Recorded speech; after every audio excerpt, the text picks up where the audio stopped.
Bueno, vamos a leer juntos el texto de Patricia Sadowski, La teoría de situaciones didácticas, un marco para pensar y actuar la enseñanza de la matemática. En la introducción, la autora plantea que una teoría, ¿sí?, sobre procesos de enseñanza y aprendizaje de la matemática, en nuestro caso, porque ellos van a hablar de la teoría de situaciones, queda al mismo tiempo lejos y cerca de esos ámbitos complejos, las aulas, en los que los docentes deben enseñar y los alumnos deben aprender. Entre paréntesis, la autora, cuando dice que los docentes deben enseñar, también piensa que lo que los docentes hacen es intentar, desear y pelear por enseñar, y que los alumnos hacen es intentar, desear y resistirse a veces a aprender. A partir de ahí empieza a desarrollar por qué motivos se considera que la teoría está lejos y por qué motivos se considera que la teoría está cerca, ¿sí?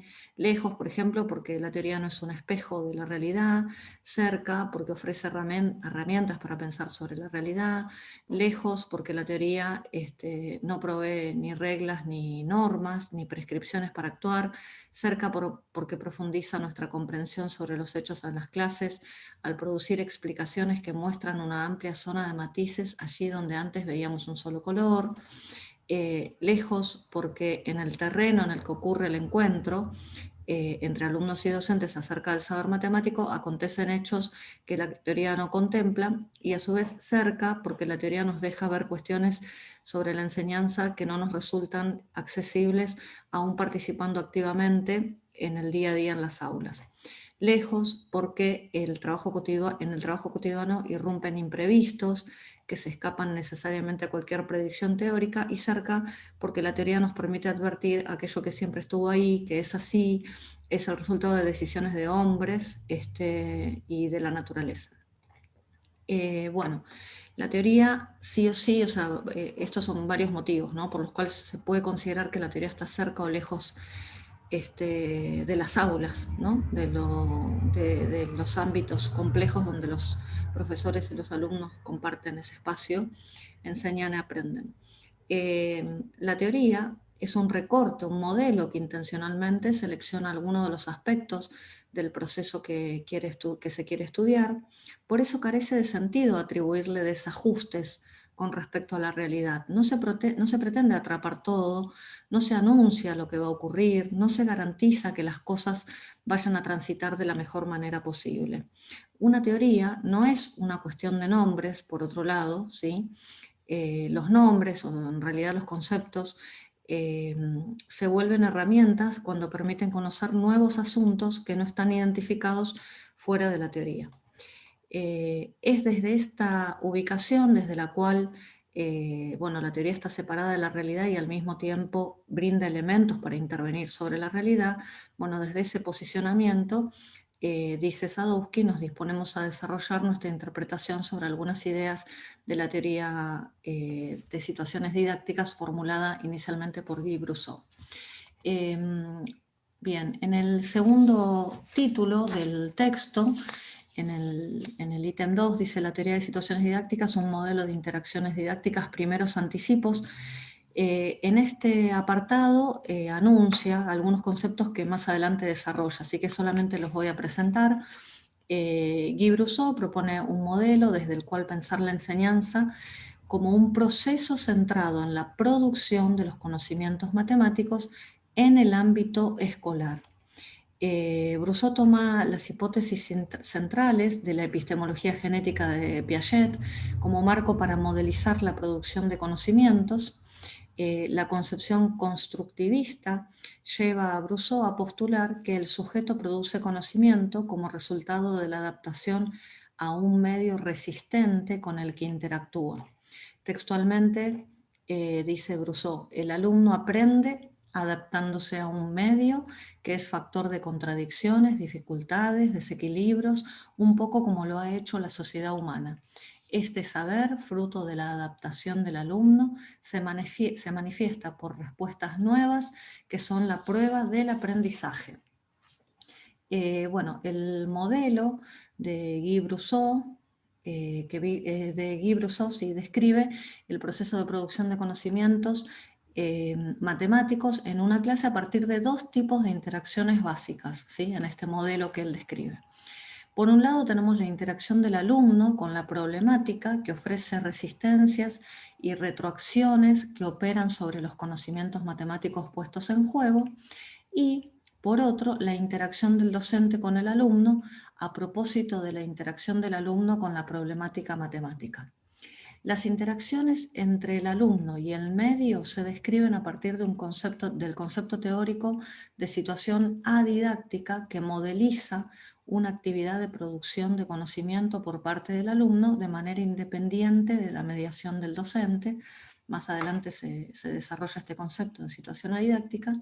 Y después las interacciones entre el docente y el alumno a propósito de la interacción del alumno con el medio se describen y se explican a partir de la noción de contrato didáctico. Esquemáticamente lo podríamos visualizar así. Tendríamos el alumno que está interactuando con el medio, ¿sí? Este es el alumno que interactúa con el medio.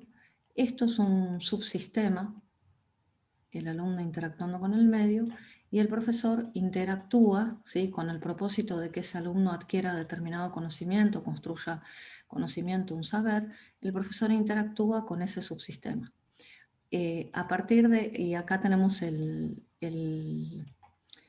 esta tríada es el sistema didáctico en la escuela francesa.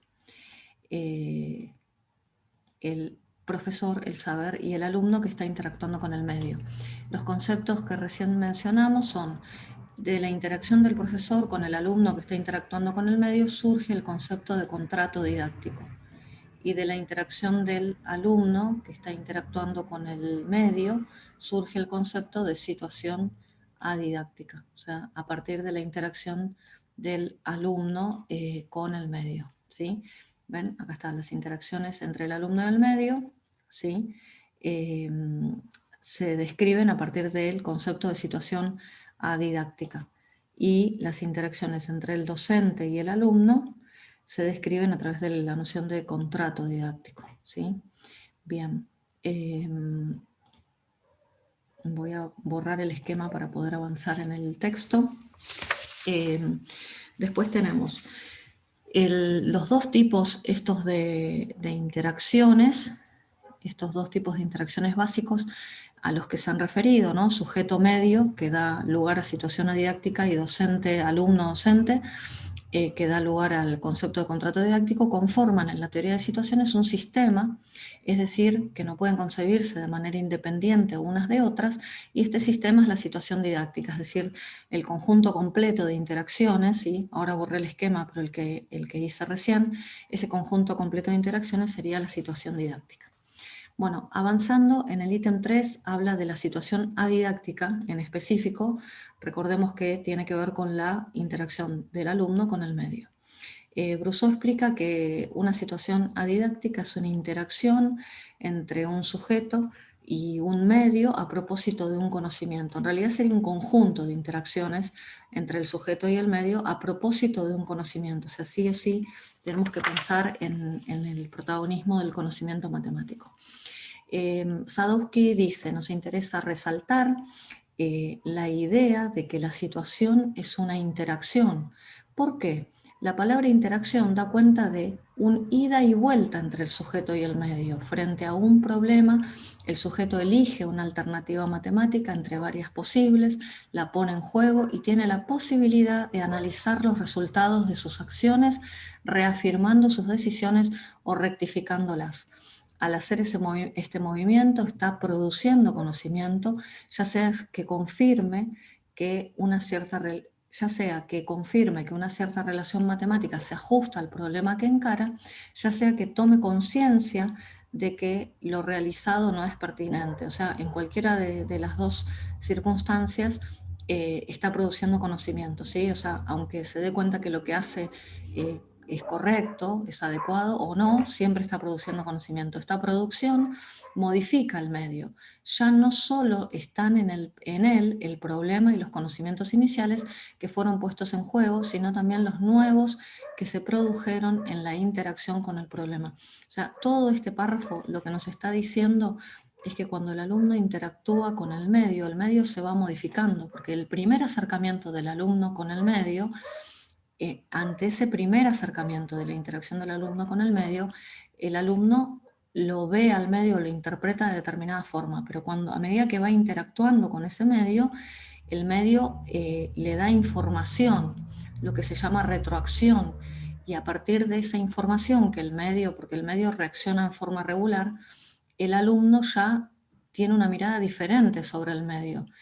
Siempre me gusta dar el ejemplo del manejo de los celulares.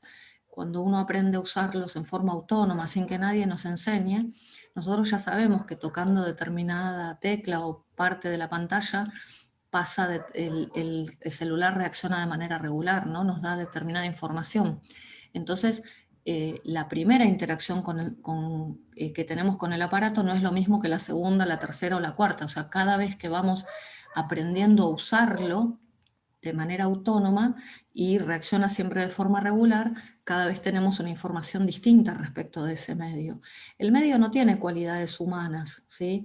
El medio lo que hace es ofrecer respuestas a las acciones del sujeto, que son retroacciones, y esas respuestas son de manera siempre regulares.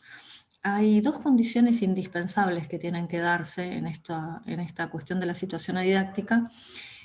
Por un lado, es que el sujeto, que sería el alumno, el convocado a aprender, se ubique en una posición de producción, ¿sí? Es decir, que vaya a producir conocimiento, y por otro lado, que el problema y el modo de plantearlo ofrezcan una posibilidad al sujeto de que valide sus acciones. Bueno, esto da lugar a dos características que tiene que tener la situación adidáctica. El carácter adidáctico remite a un tipo de vínculo con el medio en el que el sujeto compromete esencialmente su sistema matemático de conocimientos.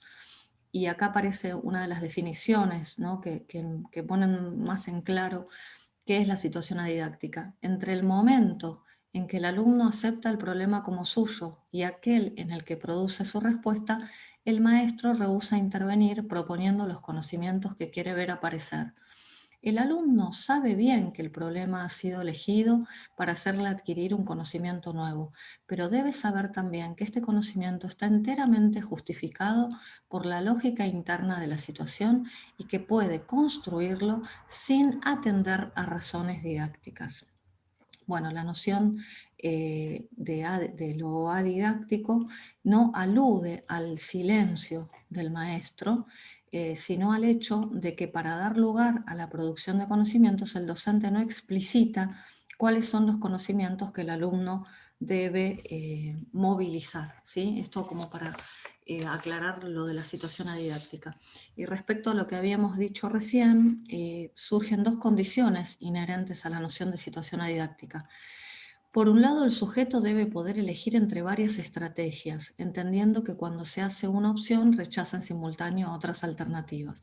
Y por otro lado, la situación tiene una finalidad que puede identificarse de manera independiente del conocimiento a producir. Bueno, ¿qué son estas dos condiciones? Patricia Sadowski las desarrolla. La primera, esta de elegir varias opciones o de estrategia múltiple, de elección múltiple, y la segunda, que es la de la finalidad. Con respecto a la idea de elección múltiple, está sustentada en la necesidad de provocar un juego entre anticipaciones y decisiones, a partir del cual el sujeto va modificando sus esquemas y produciendo conocimiento. Al interactuar una y otra vez con el mismo tipo de problema, el alumno va modificando su sistema de decisiones, de conocimientos, gracias a las lecturas que hace de las retroacciones que le ofrece el medio, ¿sí? Eso por un lado. Y con respecto a la segunda condición, que era la de la finalidad, concebir una finalidad para la situación ofrece un espacio para la validación. Efectivamente, la lectura de las retroacciones del medio en términos de distancia a la finalidad buscada habilita al sujeto para conocer la pertinencia de sus decisiones, incorporando la aceptación o el rechazo de las mismas con la consiguiente evolución de los conocimientos. Esta lectura de las retroacciones no es mecánica, sino que supone una confrontación entre la anticipación y la constatación que da lugar a un proceso de análisis de las relaciones puestas en juego y de búsqueda de elementos que ayudan a modificar las decisiones sancionadas como erróneas. En otros términos, las respuestas positivas o negativas del medio serán retroacciones solamente si son interpretadas por el sujeto en relación con los conocimientos que dieron lugar a las acciones. Es claro que las dos condiciones, ¿no? Las dos condiciones estas, la de la finalidad y la elección múltiple, eh, eh, ahí está, la necesidad del sujeto elige la que puede identificar de manera independiente, no garantizan, ¿no? Estas dos condiciones no garantizan que el alumno aprenda. Ningún modelo teórico podría garantizar el trabajo personal que supone aprender, ¿no? Por supuesto que no garantizan. Todos estos análisis dan un conocimiento a priori de la situación cuyo funcionamiento se quiere estudiar, que permite construir un conjunto de observables que se tornarán esenciales para interpretar lo que suceda efectivamente en el aula. O sea, esto son análisis, ¿sí? Que permiten observar lo que pasa en el aula. O sea, las situaciones que se diseñan no pueden determinar el proceso de aprendizaje, pero en el momento, en que se elaboran es fértil pensarlas como si realmente lo determinaran, porque de esa manera se afinan al máximo los análisis que permiten anticipar las potencialidades de la situación. Bueno, después en el punto 3.1, que se denomina acerca del alcance de la noción de situación fundamental, Sadowski explica que, como señalaba en la introducción, Brousseau postula que para todo conocimiento existe una situación fundamental que de alguna manera representa la problemática.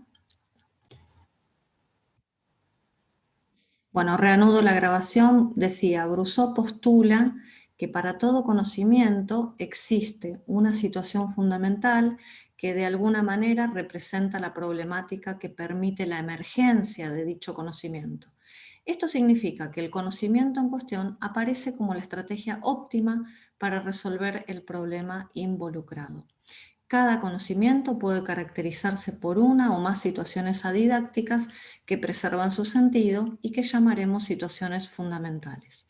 Bueno, hay tres cuestiones que analizan Sadowski y sus colaboradores. Esas tres cuestiones son, en primer lugar, el hecho de que Brousseau plantee la existencia de una situación fundamental como axioma, ¿sí? En segundo lugar, la cuantificación que hace de su axioma, porque habla de para todo conocimiento, y en tercer lugar la noción de estrategia óptima. Bueno, con respecto a la primera cuestión, es decir, al hecho de que Brousseau plantea la existencia de la situación como axioma, Sadowski y sus colaboradores piensan que la utilización de la palabra axioma por parte de Brousseau se incorpora porque al proponerlo como axioma ya no tendría sentido estar o no estar de acuerdo con el enunciado, sino que se trataría de trabajar en una teoría que lo considera como una condición de partida. Es decir, el axioma estaría definiendo cuáles son los conocimientos de los cuales se ocupa la teoría de situaciones, o sea, no de todos, sino de aquellos para los cuales existe una situación fundamental. Con respecto a la segunda cuestión, el hecho de la cuantificación, aunque Brousseau utiliza un cuantificador universal, porque dice para todo conocimiento, él mismo advierte que no cualquier situación adidáctica característica de un conocimiento puede ser objeto del trabajo de un alumno, ¿no? El mismo Brousseau dice, pero el alumno no puede resolver de golpe cualquier situación adidáctica, el maestro le procura entre las situaciones adidácticas aquellas que están a su alcance. Estas situaciones adidácticas, ajustadas a fines didácticos, determinan el conocimiento enseñado en un momento dado y el sentido particular que este conocimiento va a tomar debido a las restricciones y deformaciones aportadas a la situación fundamental. Estas consideraciones abren espacio para pensar que para algunos conocimientos no sería productivo concebir su entrada a la enseñanza a través del canal de situaciones adidácticas, ¿sí? Bien, Después en la página siguiente, lo que es importante de destacar es el ítem C, es decir, el hecho de que se hable de estrategia óptima. La noción de estrategia óptima es relativa a un sistema de conocimientos, un sujeto, y no puede ser considerada independientemente del mismo. Es decir, una estrategia puede ser óptima en determinado nivel de aprendizaje y para otro nivel puede ser otra estrategia distinta. O sea, es relativa a cada sujeto porque tiene que ver con los conocimientos previos que cuenta cada sujeto. Bueno, en el título 4, en el apartado 4, acerca de la relación entre conocimiento y saber, Brousseau marca una relación, pero también una distancia entre el conocimiento, producto de la interacción con un medio resistente, y el saber matemático. El sujeto, en interacción con un medio resistente, obtiene conocimientos que le permiten controlar la situación y que tienen una referencia en el saber matemático. Este trabajo de conversión de conocimientos en saberes se controla desde la teoría de situaciones a través de procesos colectivos de debate gestionados por el docente, pero que suponen siempre reconstrucciones personales de cada uno de los alumnos. Bueno, después en el apartado quinto, que empieza a desarrollar la noción de contrato didáctico, este quinto apartado es bastante extenso. Es la relación, o sea, hablando del contrato didáctico, ¿no? Dice que es la relación que sostienen el docente y él o los alumnos a propósito de la situación didáctica o, más en general, a raíz de cierto objeto matemático. Que el docente va comunicando a través, a veces explícitamente, pero muchas veces de manera implícita, a través de palabras, pero también de gestos, actitudes, silencios, aspectos vinculados al funcionamiento del asunto matemático que se está tratando en la clase. Este juego sutil, muchas veces difícil de atrapar, es el que a raíz del trabajo en clase con respecto a cierto objeto matemático se negocian significados, se transmiten expectativas mutuas, se sugieren o se infieren modos de hacer, se comunican o se interpretan explícita o implícitamente normas matemáticas, y bueno, todo eso es el contrato didáctico. Las prácticas cotidianas del aula llevan a los alumnos a hacerse una representación interna acerca de aquello que está permitido y aquello que no es posible con relación a cierta cuestión matemática. Acá aclaran los autores que circula en muchos medios una idea de contrato didáctico que hace referencia a la relación del docente con el alumno, pero no la vinculan necesariamente al objeto matemático.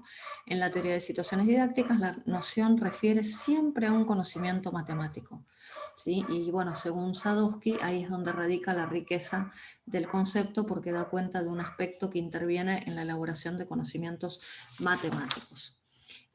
Bueno, después en el apartado 5.1, que habla de la conceptualización de la acción docente, de evolución e institucionalización, como venimos diciendo, el modelo de situación didáctica da cuenta de la interacción autónoma por parte del alumno con un cierto medio resistente, cuyo núcleo es un problema matemático. Brousseau señala, recordemos, ¿no?, que Brousseau señala la necesidad de adaptarse a un medio como condición de aprendizaje. A partir de esto define como uno de los roles del docente el de devolver al alumno la responsabilidad de hacerse cargo del problema que le propone, ¿sí?, olvidando o por lo menos no poniendo en primer plano la intencionalidad didáctica del mismo. Brousseau dice: el trabajo del docente consiste, pues, en proponer al alumno una situación de aprendizaje para que produzca sus conocimientos como respuesta personal a una pregunta y los haga funcionar o los modifique como respuesta a las exigencias del medio y no a un deseo del maestro. Hay una gran diferencia entre adaptarse a un problema que plantea el medio, insoslayable, y adaptarse al deseo del docente. La significación del conocimiento es completamente diferente. Una situación de aprendizaje es una situación donde lo que se hace tiene un carácter de necesidad en relación con obligaciones que no son arbitrarias ni didácticas. No basta comunicar un problema a un alumno para que ese problema se convierta en su problema y se sienta el único responsable de resolverlo. Tampoco basta que el alumno acepte esa responsabilidad para que el problema que resuelva sea un problema universal libre de presupuestos didácticos. Denominamos devolución a la actividad mediante la cual el docente intenta alcanzar ambos resultados, ¿sí? O sea que es una actividad del docente la devolución. Los dos resultados que intenta alcanzar es que el problema el alumno lo sienta como suyo y se haga responsable de la resolución, y también que el problema que resuelva sea un problema universal libre de presupuestos didácticos.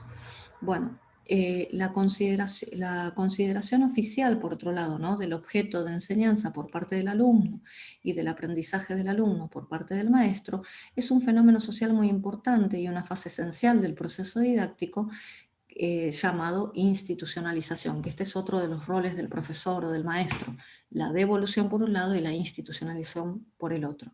Pensamos que a través de las nociones de devolución e institucionalización, Brousseau define lo esencial del trabajo docente. Ahora bien, los textos de Brousseau señalan marcas teóricas que definen funciones del docente, pero no nos dicen cuáles son los gestos efectivos del docente que harían que el alumno asumiera la responsabilidad matemática del problema que se le plantea, ni a través de qué tipo de discurso el docente lograría que el alumno articule su producción con el saber cultural. Bueno, esto es una crítica que siempre se le hace a la teoría de situaciones, ¿no? Que hay cosas que la teoría no dice.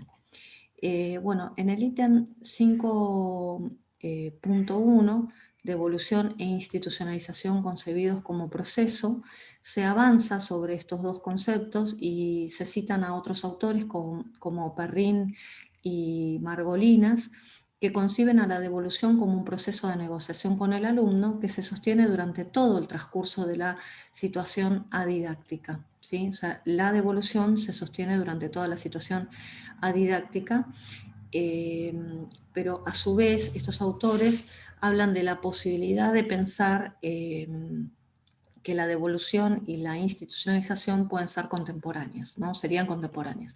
Para que la devolución sea posible y para que el alumno pueda articular los conocimientos producidos en la situación didáctica con la institucionalización que realiza el docente, ¿ven? Fíjense que acá dice que el alumno tiene que articular, digamos, todo lo que hizo con la formalización que luego hace el docente.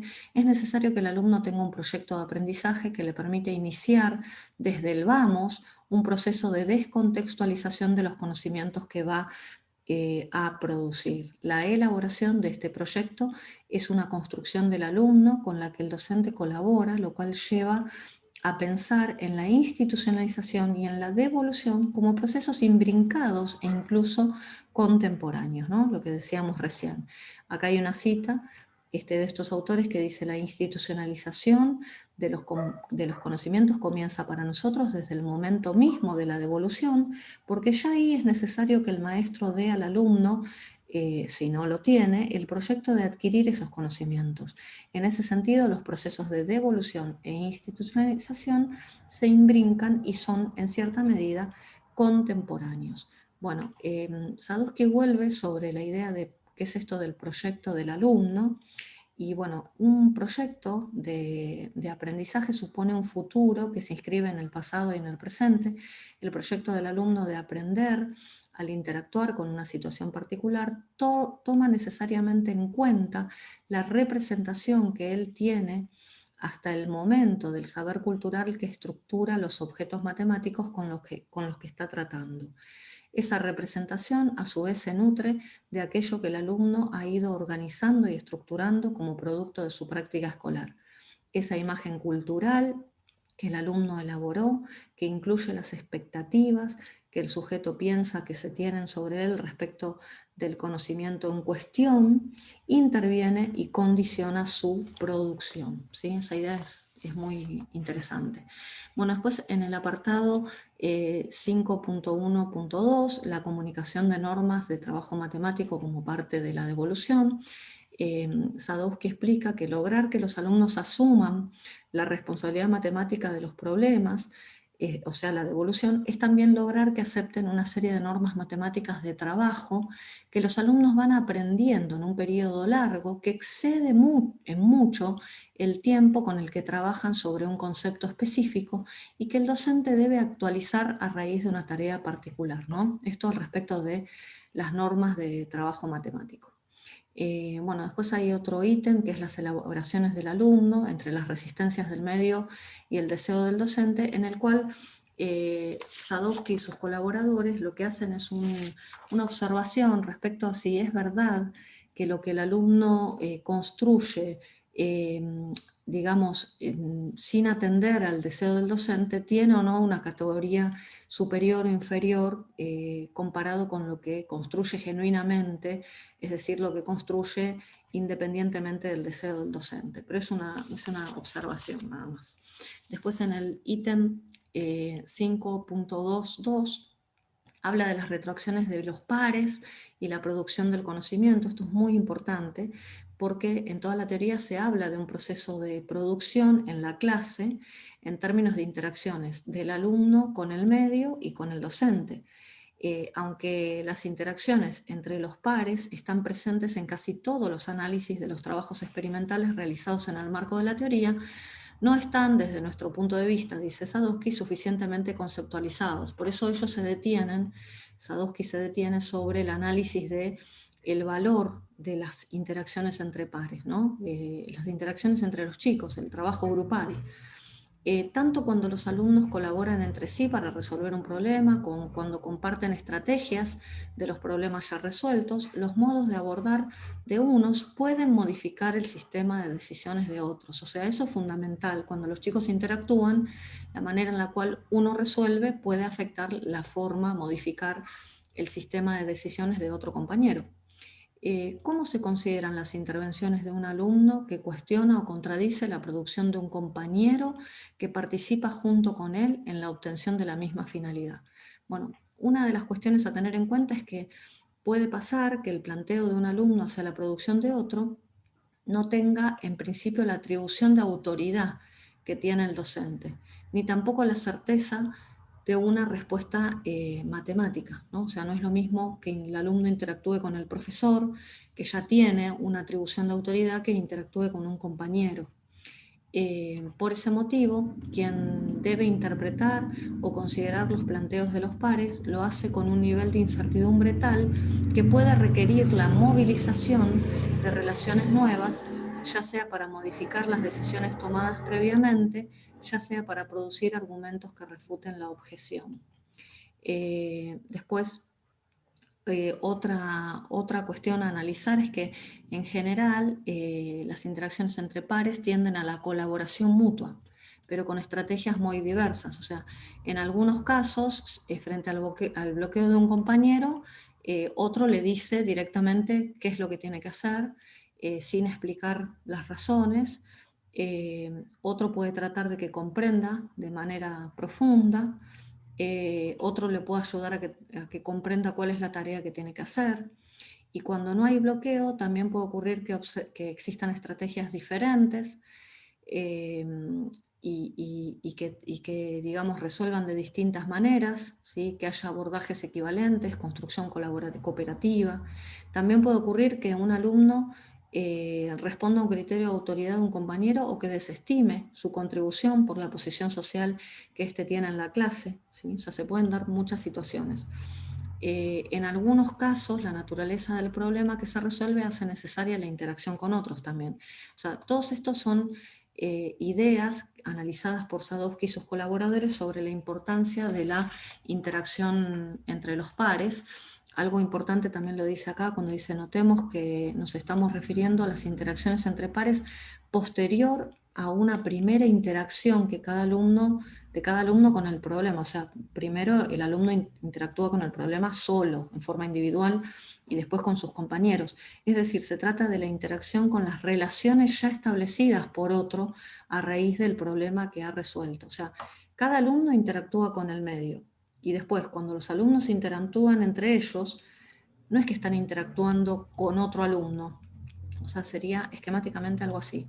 Acá tenemos un alumno sub 1 interactuando con su medio, ¿sí? El medio presentado por el profesor, cuando se produce una interacción con este otro alumno, este va a interactuar con este sistema, con el sistema del alumno interactuando con el medio. Bueno, ahí voy a borrar los esquemitas. Bueno, y algo importante también es que otra cuestión más que agregan es que esa interacción entre soluciones diferentes puede ser fuente de nuevos problemas, algunos de los cuales solo podrán ser planteados por el docente, que es el único que los reconoce como tales. Bueno, es muy importante la interacción entre pares. En el punto 5.3, la noción de contrato didáctico y de construcción de normas, Sadowski explica que los procesos de producción de conocimientos en el aula están también atravesados por un sistema de normas y creencias que de alguna manera orientan el tipo de exploración, abordaje, búsqueda y validación que los alumnos están dispuestos a poner en juego. En una escala social mucho menor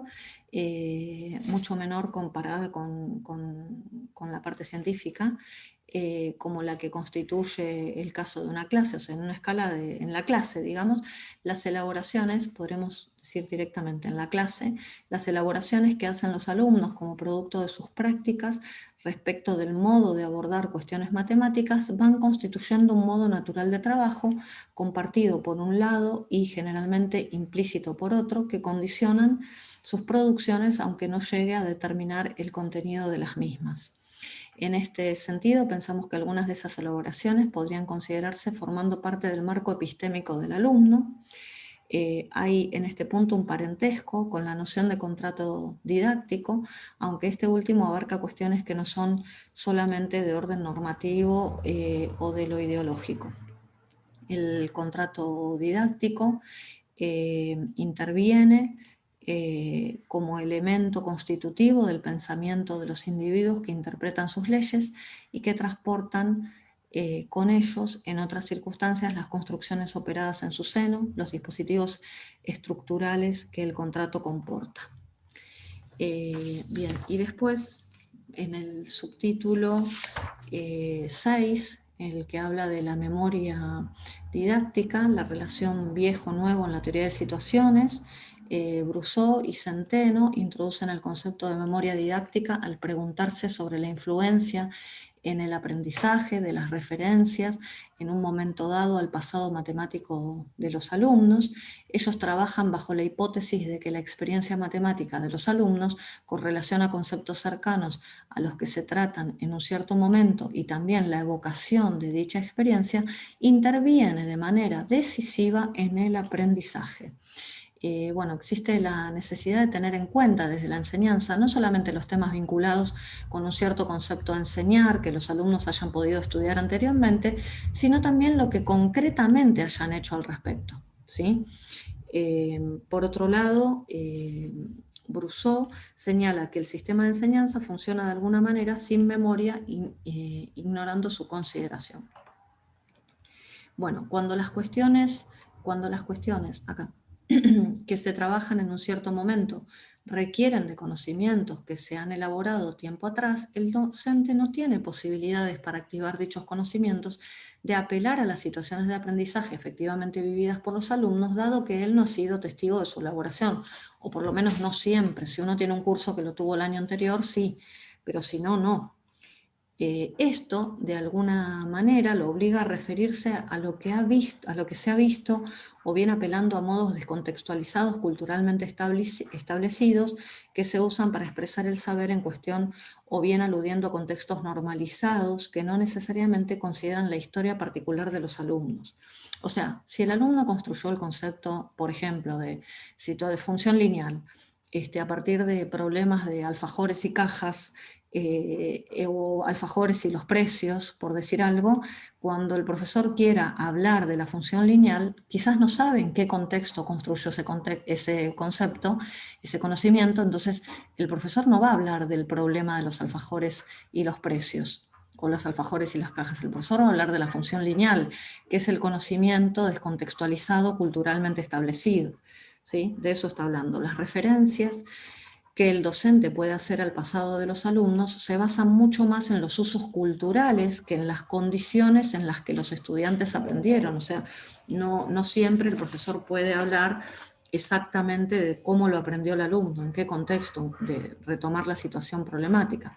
Bueno, y retomando las ideas contenidas en la noción de memoria didáctica, Perrin-Glorian identifica un tipo de situaciones que llama de evocación, que apuntan a fortalecer los procesos de despersonalización y descontextualización de conocimientos.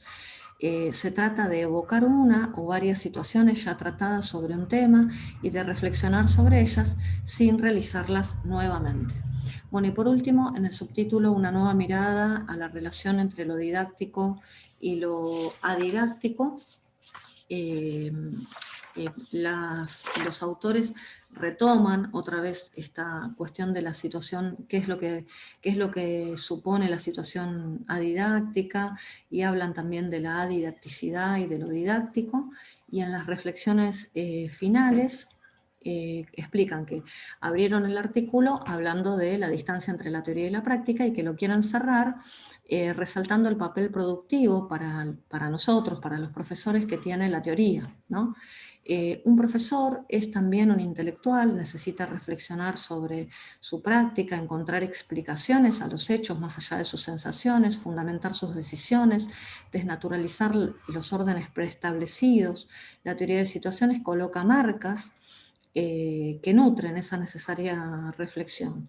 La teoría no explica todo, pero toca asuntos esenciales para pensar la construcción de saberes matemáticos en el marco escolar. No, dice que no, bueno, quieren cerrar el capítulo haciendo explícito, ¿sí? Quieren hacer explícito que la teoría de situaciones no es ideológicamente neutra. En realidad, esta teoría toma posición respecto de la necesidad de formar jóvenes con autonomía intelectual y con capacidad crítica, al ubicar del lado de la escuela la responsabilidad de lograr que los alumnos se posicionen como sujetos teóricos, como sujetos productores.